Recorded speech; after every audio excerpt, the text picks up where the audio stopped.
الحمد لله رب العالمين والصلاة والسلام على نبينا محمد وعلى آله وأصحابه أجمعين أما بعد.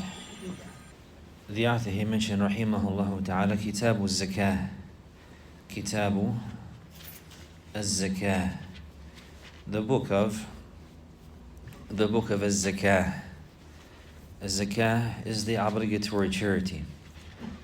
Az-Zakaah is the obligatory charity, and it has great virtue and lofty status and rank in Al-Islam, and likewise it has a number of details and legislative rulings and limits that are set with regards to this affair.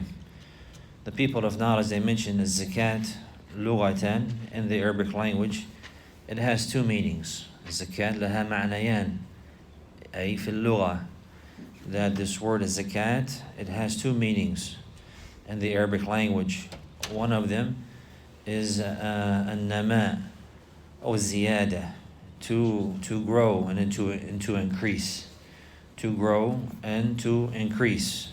So this is from the meaning of a zakah. It means to grow and to increase.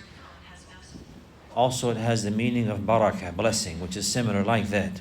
And if the good, that the good will grow and it would increase. You say in the Arabic language, Zakah az-Zara', إذا nama wazad, Zakah az-Zara', and meaning the crops they grew. The crops they grew and they increased and they flourished. So this is from that linguistic meaning. But likewise, the zakah has another meaning, and it has the meaning of at-tahara. It has the meaning of purification.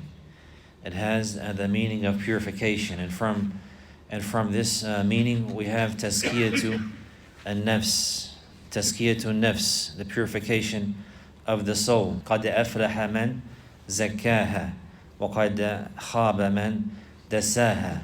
قد أفلح من زكاها, indeed the one who purifies his soul. He made zakat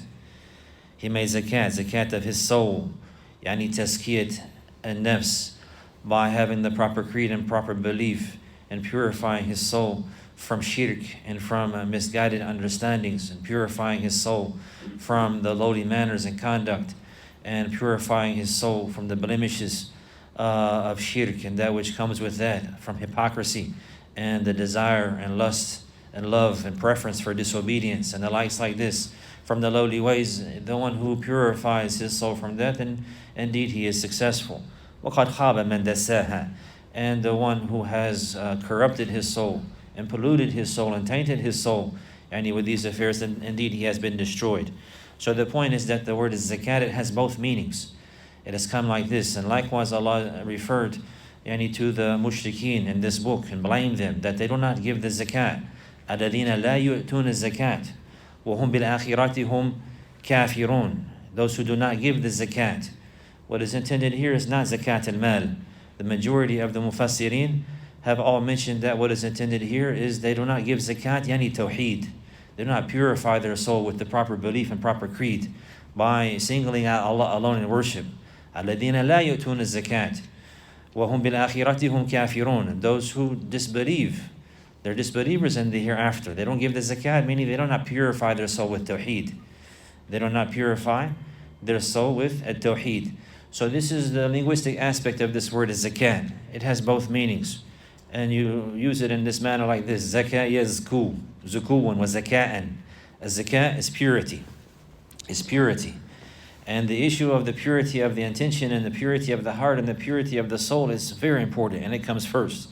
And this is what the Prophet ﷺ, he was sent with. He came and purified the people from shirk and from disobedience and from the lowly and despicable conduct and manners. And from that, likewise purifying the wealth as well.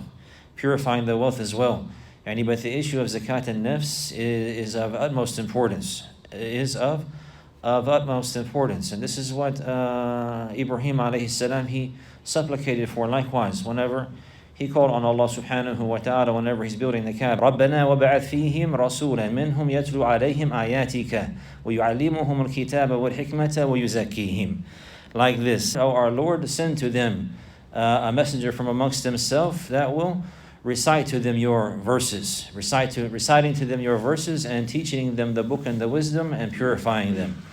But whenever Allah subhanahu wa ta'ala, He mentioned His response to this affair, and that He responded to this and answered this supplication, He mentioned it in a different arrangement, subhanahu wa ta'ala. لَقَدْ مَنَّ اللَّهُ عَلَى الْمُؤْمِنِينَ إِذْ بَعَثَ فِيهِمْ رَسُولًا مِّنْ أَنفُسِهِمْ يَتْلُو عَلَيْهِمْ آيَاتِهِ وَيُزَكِّيهِمْ وَيُعَلِّمُهُمُ الْكِتَابَ وَالْحِكْمَةَ.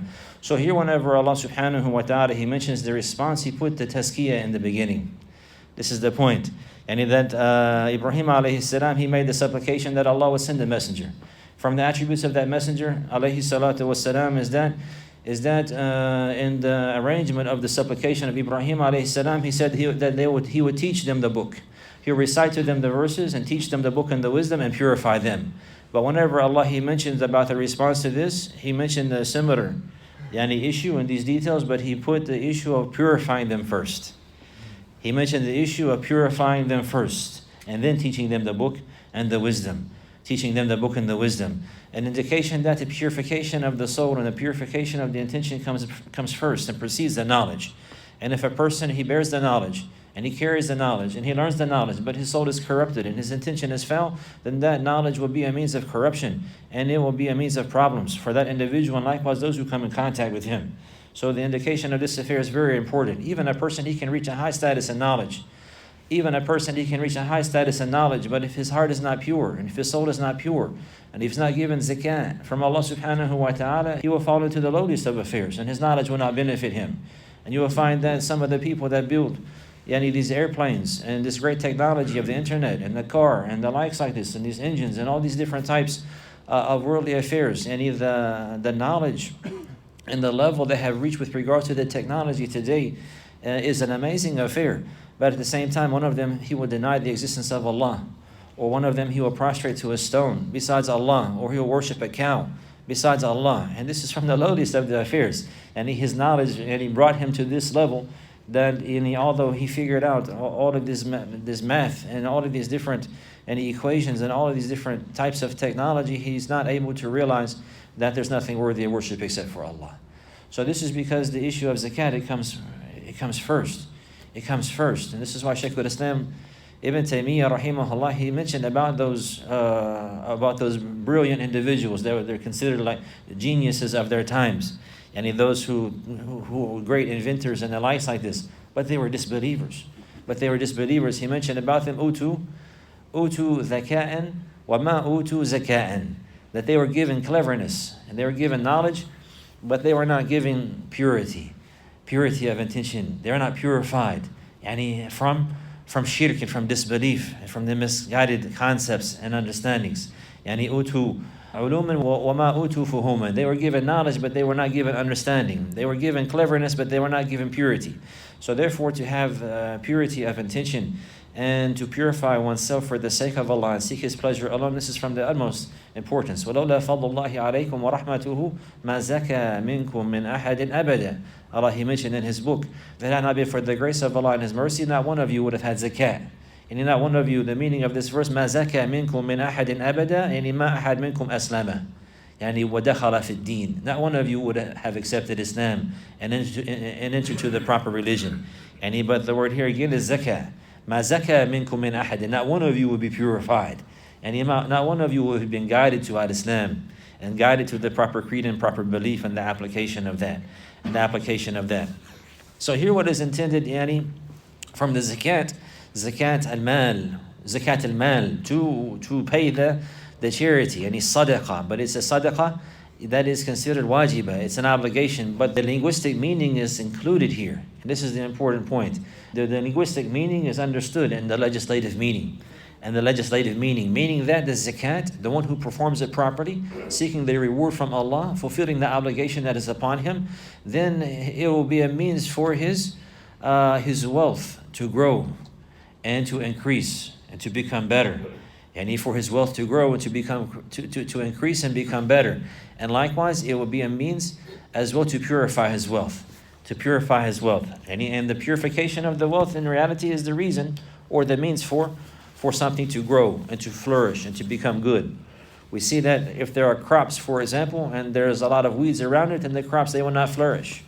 Even if a person he were to toil the ground and to take care of the crops and the likes like this and to water them, if there are lots of weeds around, the crops, they will not flourish. They will be inhibited, or they'll be prohibited from flourishing and from growing and increasing and the likes like this. But whenever a person, he removes the weeds, takes away the filth and those ills that are around the crops, and then after that he cultivates it properly, then the crops, they will grow and they will produce much benefit and fruit.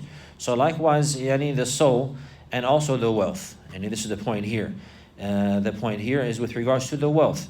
So whenever a person, he pays that zakat and he gives up that right and he performs it with a soul that is humble, and he performs it upon faith while he's hoping for the reward from Allah, then it will be a means for his wealth to be purified. It will be a means for his wealth to be purified. وَمَنْ أَدَّى زَكَاةَ مَالِهِ فَقَدْ ذَهَبَ شَرُّهُ.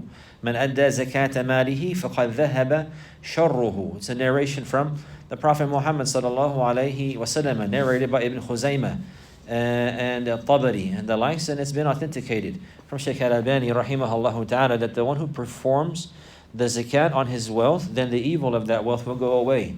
So sometimes the wealth, it would have evil in it, it would have shar in it. It will be mixed up one way or another, especially in these days. So from the ways to get rid of that and to purify that is to pay the zakat on that. And the one who performs that zakat, that evil, it will go away and nothing will remain except the good.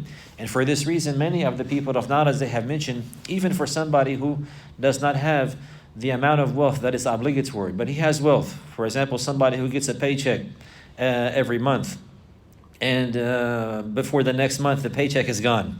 And so he will not pay zakat on that paycheck. He gets a paycheck every month, but before the next month comes, the paycheck is gone. So this type of wealth here, and you will see inshallah, it doesn't have zakat on it. But the point now is that it's recommended. The people of knowledge, they have highly encouraged and recommended for every individual, every time he gets some type of wealth, that he should give sadaqah on that. He should give charity from that, because that's a means to purify the wealth and to get rid of the filth that is in that wealth. So even if he had an amount of money, he knows he does not have to pay zakat on it. He will not have to pay zakat on it to give something from it for the sake of Allah, with hopes of purifying that and getting rid of the filth that is there inside of the wealth. But there are other aspects likewise from the beauty of his zakat, from the issue of purification. From the issue of purification. So it purifies the wealth. We've seen that. Even the Prophet sallallahu alaihi wasallam, he mentioned that. But here we see a person who gives his charity, and it purifies his soul from being greedy and being stingy. So the soul, it has shuh. The soul, it has bukhul inside of it. This is something that we're tried with and we're tested with. The love for wealth, the love for property, the love for goodness. To love wealth. This is normal. This is normal. This is something that that's created inside of our souls. That we love wealth, that we love goodness, that we love to have property, that we love for our wealth to increase, and the likes like this. But if that love is not checked by the legislation and the law of Allah and the reigns of the Sharia, then it could cause a person to transgress the limits. It could cause a person to transgress the limits and to forbid and to prohibit giving the rights that are upon him and the likes like this, and he'll become stingy. He'll become greedy with his wealth, with his property, with his efforts, and with his status and the likes like this, and he will forbid rights because of stinginess and because of greed. وَلِيَذُ بِاللَّهِ. But the legislation and the law of zakat purifies that. So the person who has accustomed himself to giving up that wealth that he loves, then, and he gives that for the sake of Allah, this is cultivating and cleansing his heart and purifying it from greed and purifying it from stinginess and making it accustomed to give up the rights that are upon him. So a person, he has to give up the rights, and from them the financial rights, and likewise the other rights as well that Allah has given the people, the physical rights, and also other rights as well that are due.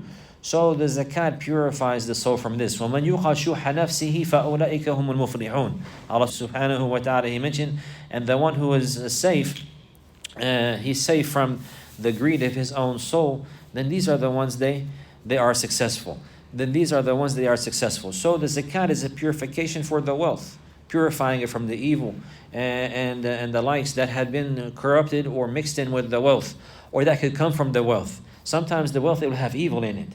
And if it's not checked, somebody, he will have money, even maybe he will earn the money halal, but that money could carry him to fall into evil, to fall in to a bad way. And sometimes the more certain individuals, the more wealth they get or the more prosperity they have, the further they fall into transgression, the further they fall into disobedience, the further they fall into violating the rights of Allah and His slaves, subhanahu wa ta'ala. So the wealth, sometimes it will carry a person into evil. So by giving the zakat, this is also a means of being safe from that and being free from that and purifying the wealth from that and purifying the soul likewise from greed and from stinginess. And also it's a means of purifying the hearts of the poor from having jealousy and having hard feelings and the like in their hearts towards the rich. Because sometimes the poor, maybe they will see the wealthy.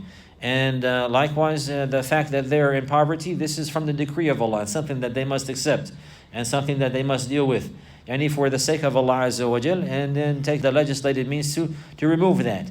But whenever the wealthy, they show concern and care for them and they give them charity, then this is a means to also put in their heart a love for the wealthy and honor and respect for their brothers who are wealthy, knowing that they're fulfilling their rights and knowing that they're taking care of them and knowing that they're concerned for them. And if not, the poor, they're looking around at the wealthy and the wealthy have no care for them, no concern for them whatsoever, not helping them, not supporting them, not aiding them, not giving them anything from the charity or from the wealth that they have. This could cause them to have hatred towards them and cause them to have jealousy and the likes like this, and to have animosity in their hearts.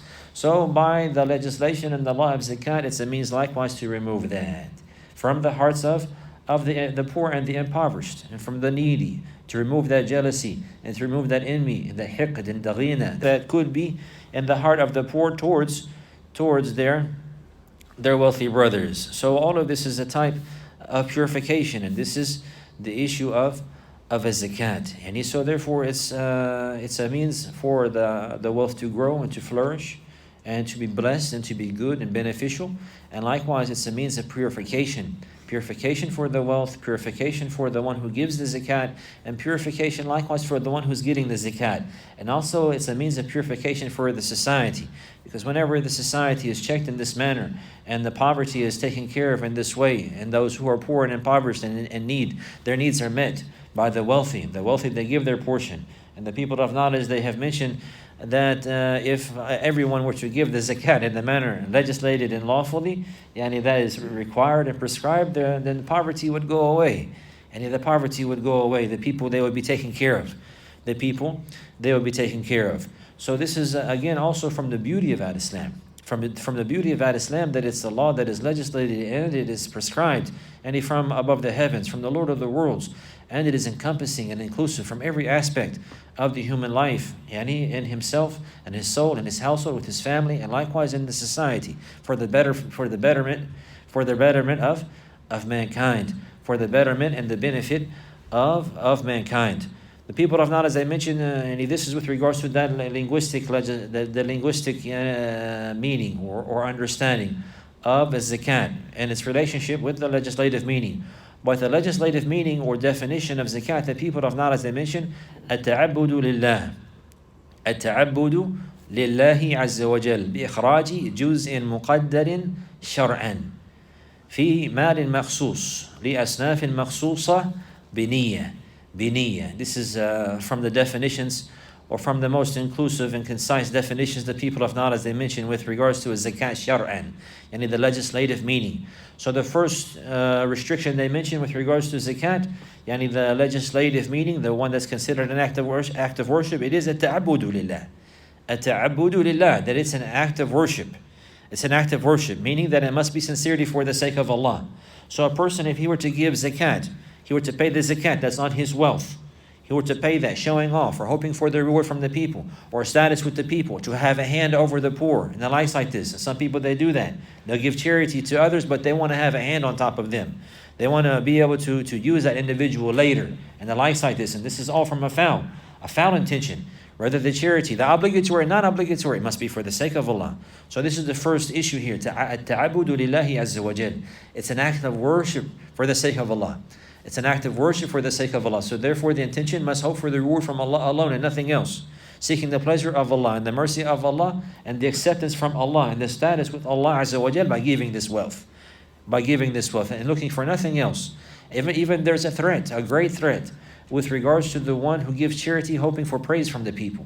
Hoping for praise from the people. And he's from the three. He's from the three that will be the first on the day of judgment to be punished, and the fire will be set with him. One of them is someone who is charitable. One of them is someone who is generous, but he used to give the wealth لِيُقَالَ كَرِيم أو جَوَادٍ لِيُقَال جَوَادٍ, like this. And he would give money, and he would spend money in the avenues of goodness and the ways of goodness, but he hoped from that people would say about him, oh, he's so generous, oh, he's so kind, oh, he always gives his wealth in the path of Allah. He's looking for this word here. He's looking for this praise here, and he will be belittled on the day of judgment, and he will be cast in the hellfire. وَلِيَذُ بِاللَّهِ. And it will be mentioned that he got what he asked for. That he got what he asked for. And يُقَالَ جَوَادٌ وَقَدْ قِيلٌ. That it was said about him that he was generous, that he gave up his wealth and the likes like this, and this was mentioned for him. So therefore the issue now is that the zakat, it must be for the sake of Allah. التعبد لله عز وجل بإخراج جزء مقدر شرعا. By giving a specific amount that has been prescribed legislatively.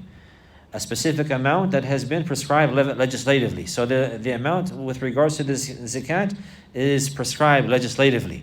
It's not any amount. He will not give any amount. He will not just give any amount that he wants. And the likes like this. في مال مخصوص, from specific type of wealth. Likewise. في مال مخصوص, not from every wealth. So not all of the wealth. Not all of the wealth. Whenever we say wealth, and in this chapter here, and in the issues of biyu and transactions in general, what is intended by mal or amwal is not money only. That's only one type of mal. Mal, yani money. They call that a naqdan, yani cash. The gold and the silver, and that which takes its place. But what is intended by wealth, is in general, is something that you own and it has value. Like cars is considered mal, and business is considered mal. This person he has a store, for example, he sells clothing. That's considered mal. It's considered mal. He's getting money with that. He's selling that. This is his property. This is things that he makes money with. Somebody who has cars or he has properties and the likes like this. All of this is included in the word mal. Yani property and wealth and the likes like this. Not only money. That's the point. Not only cash. But what is intended here now? Fi malin makhsus. Specific type of wealth. Zakat is only in a specific type of wealth.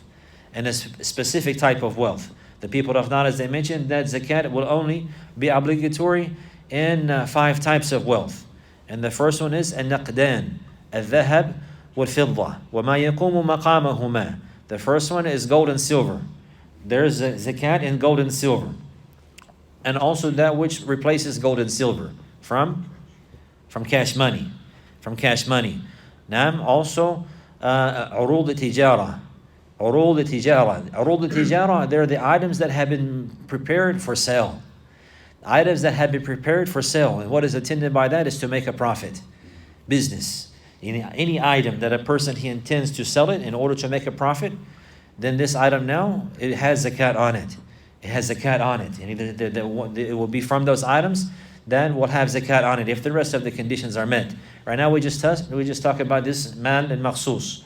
So we have the gold and the silver, and that which replaces that from the cash money, the different currencies, and likewise that which is prepared for profit, for selling, buying and trading. That's hope by way of that to have profit. Likewise, al-hubub wa thimar, yani the grains and the fruits, yani the crops. The crops that the earth produces, ما تخرجه الأرض من الحبوب والثمار. There's specific ones likewise. And the people of knowledge have mentioned this. And the crops, there's zakat on that. And also bahimatul an'am, from the ibil, and from the ibil and the ghanam and the likes, the animals, the camels and the sheep and the likes like this, there's zakat on these affairs here. And also al-ma'adin wal-rikaz.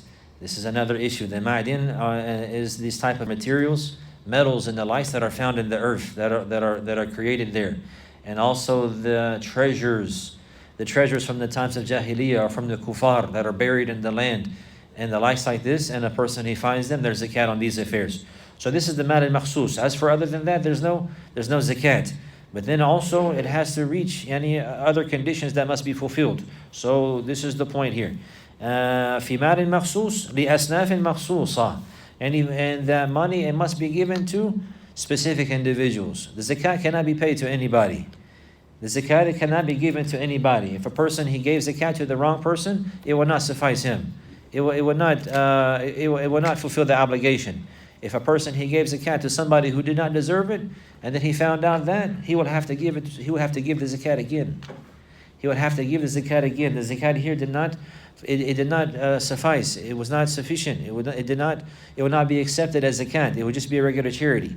So the zakat can only be given to those who deserve it. And Allah subhanahu wa ta'ala in Surah At-Tawbah, He mentioned those who deserve it. And they're called Al-Asnaf Al-Thamaniya. Al-Asnaf Al-Thamaniya. There's 8 categories of people that are allowed to receive the zakat.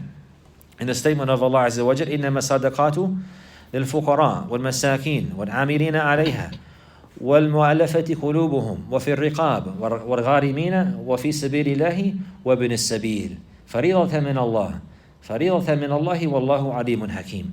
These are the thamaniya, or the 8 categories of people that is allowed to accept. They're allowed to accept the zakat. If you give it to one of these categories, then it will be accepted. Al-fuqara wal-masakin, the poor and the needy. The poor and the needy. The people of Nara, as they mentioned that, the poor and the needy. And these terms are very similar. Al-fuqara wal-masakin, or al-faqir wal-miskin. These are from those terms that whenever they're mentioned, they have the same meaning. Whenever they're mentioned alone, whenever they're mentioned in one context. If you said faqir, it has the meaning of miskin. If you say miskin, it has the meaning of faqir. Unless something is intended specifically from the context of the sentence. In general, they have the same meaning of the other. But whenever they're mentioned together, like in this verse here, إِنَّمَا الصَّدَقَاتُ لِلْفُقَرَاءِ وَالْمَسَاكِينَ. Whenever they're mentioned together, the people of Naras, they mention al-fuqara, they're the ones who have nothing. They're the ones who have nothing. They don't even have any the slightest. They're destitute, impoverished and destitute. وَلِيَذُ بِاللَّهِ. And the masakin, they're somebody who have something, but they don't have their needs met. They're not impoverished entirely, and they're not destitute and in complete need, and the likes like this, but they do not have their needs met. So they're struggling, they're behind. They don't have everything they need to cover their bills. They don't have everything they need to put the food on the table, and the likes like this. So they're struggling. They're considered masakin.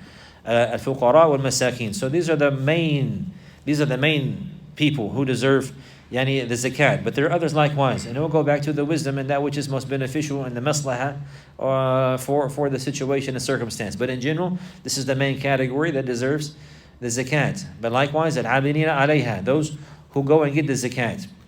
And those who go and get the zakat by the command of the Muslim ruler. So the Muslim ruler, he will command, and he will have people, they're called su'at. They will go and get the zakat. They will go through the land and they will gather the zakat for the ruler. And whenever he comes, he has to give it. But the su'at, they will only go to get the money that's apparent. So the money, the people of Nara, as they mentioned, al-mal minhu zahir minhu khafi. Al-zahir is the one that you can see, like the camels, the animals that have zakat on them, and likewise the crops and the likes that have zakat on them. This is very apparent. It's known that there's wealth there. As for the money in one's pocket, or that which he makes from his living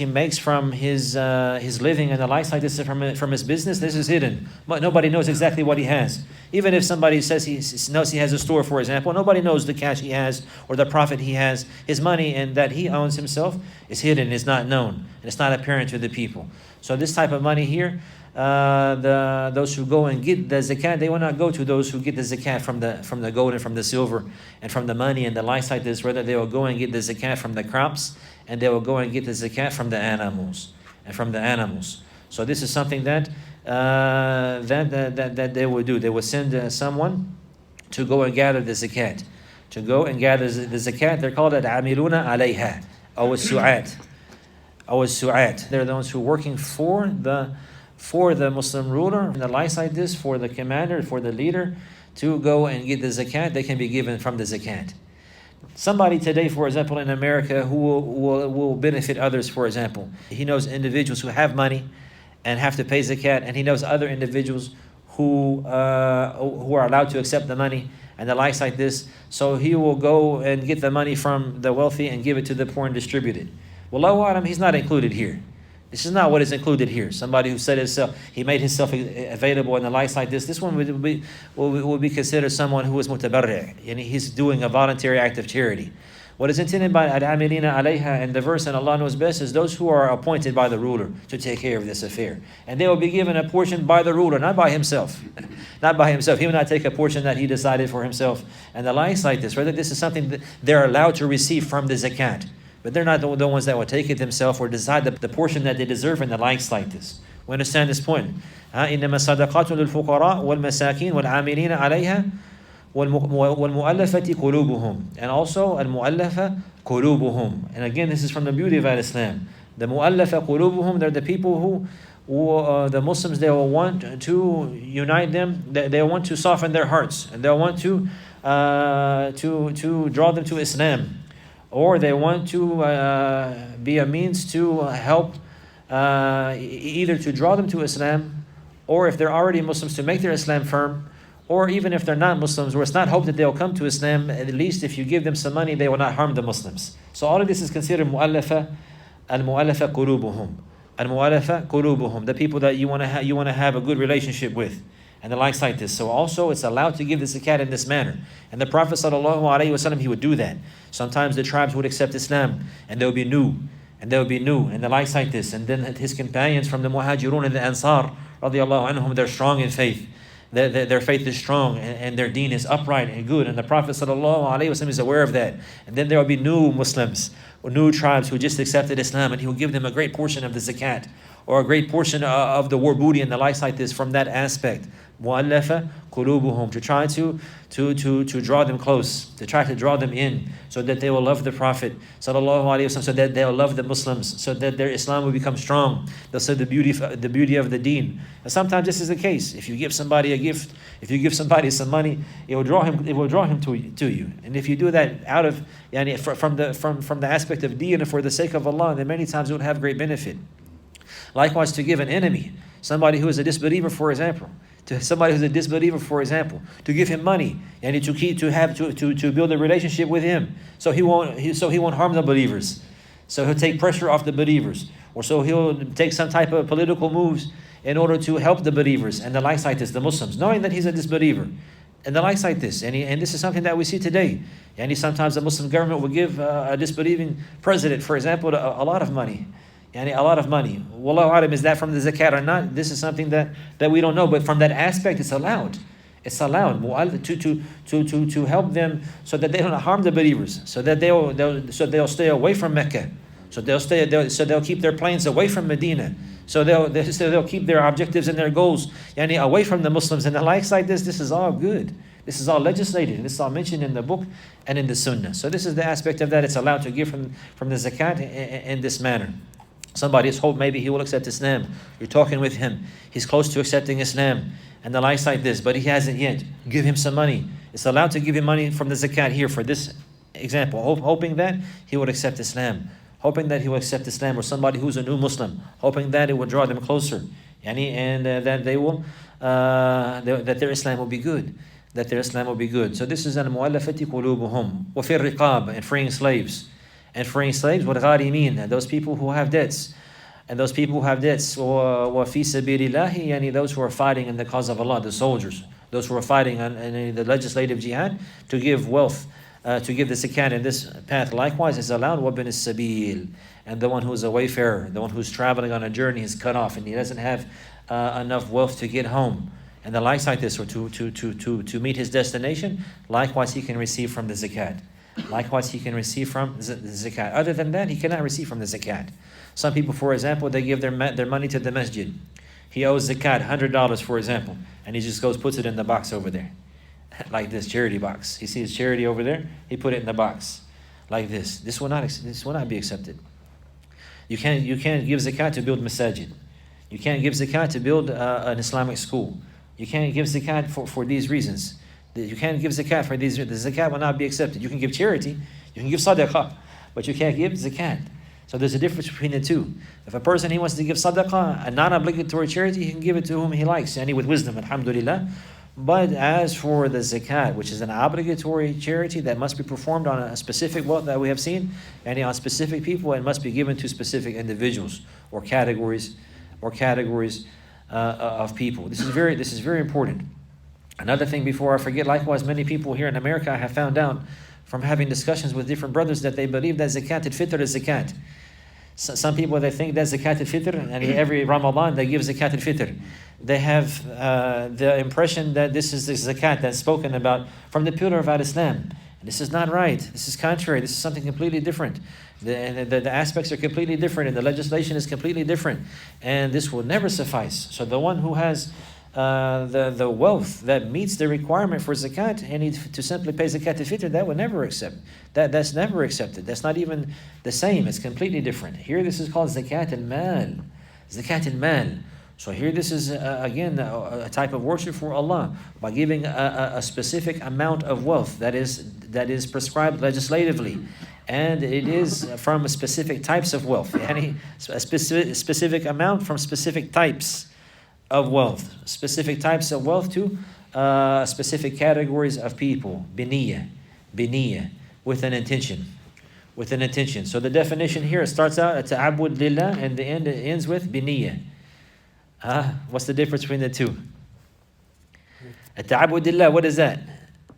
To worship Allah. That's the ikhlas. Where's that at? Niyyah. Is not ikhlas the niyyah? But then again, the word niyyah comes in again in the zakat al-mal, specific thing. Like salat al-dhuhr. It's this is for zakat al-mal, such mal. Niyyat al-amal. Niyyat al-amal. So we have learned before, if we remember, the niyyah is two types: niyyat al-ma'mul lah wa niyyat al-amal. The intention. You pay some $10. This is. Oh, later you remember, I did the zakat. That's from zakat al-mal. They will not be accepted. Ahsant. So the niyyah is two types. We have niyyat al-ma'mul lah, the intention for the one you perform the action for, wa niyyat al-amal, and the intention for the action itself. So the niyyah, again, it distinguishes. It distinguishes who is the action performed for. Who is the action performed for? If it's an act of worship, it must be performed for Allah. That's ikhlas. That's mentioned here, ta'abud lillah. But also the action of giving charity also, it could be obligatory, it could be not obligatory. Somebody, for example, maybe he gave $500 in charity. Some brother was in need, and he came across him, and he had the money, and he gave that brother $500 in charity. The next week, he realizes, he does his calculations, and he says, "Oh man, I owe $500 in zakat." So now he will not be able to say, "Oh, that zakat, I'll just turn that into zakat." You cannot do that. That $500 that went in the beginning, that was sadaqah. That's a non-obligatory charity. He has a great reward with Allah. This high rank and status. And $500 is beloved, to give it away for the sake of Allah, not obligatory. It's a great affair. So this is a great sign of faith and strength of iman and strong deen. Just give it away like that. And a lot of things we could do with $500, right? But he gave it away for the sake of Allah. So that's a good deed. But he will not be able later, next week or tomorrow, and the likes like that, after that, to turn that into zakat. Why? Because you already made a niyyah for that one. إِنَّمَا الْأَعْمَالُ بِالنِّيَّاتِ وَإِنَّمَا لِكُلِّ امْرِئٍ مَا نَوَى. The deeds are by way of the intention, and everybody will have what he intended. So whenever he gave that money, whenever he let it go for the sake of Allah, it was charity, it was sadaqah, it was not obligatory. So now it will not be allowed for him to come later and say, "Oh, well, actually I want to make that zakat." La, that will not be zakat. Rather, the zakat has to have its own intention. That's the important point here. So zakat has two intentions. The intention for the sake of Allah, and the intention that it is zakat al-mal. Zakat al-mal. So again, the definition of zakat legislatively, the people of knowledge, they say, التعبد لله عز وجل بإخراج جزء مقدر شرعا في مال مخصوص لأصناف مخصوصة بنية. That a person, he will worship Allah Azza wa Jalla, and he will make his intention sincerely for Allah Azza wa Jalla, and he will give a specific amount of wealth that has been determined legislatively from a specific type of wealth to specific categories of people with the intention of performing zakat, with the intention of performing a zakat. هذا وصلى الله على نبينا محمد وعلى آله وصحبه وسلم.